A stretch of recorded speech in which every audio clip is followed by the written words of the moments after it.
যদি তোমার মনে হয় তুমি সব হারিয়েছ, তাহলে মনে রেখো গাছেরাও তাদের পাতা হারায় প্রতি বছর, তবুও তারা দাঁড়িয়ে থাকে আগামী শুভ দিনের অপেক্ষায়।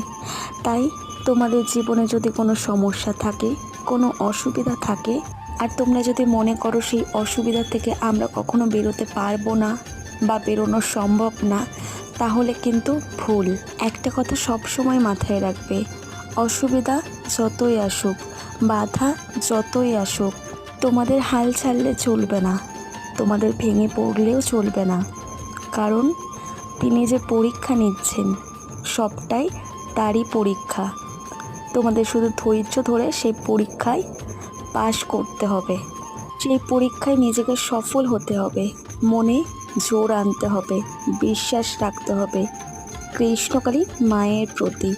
জয় কৃষ্ণকালী।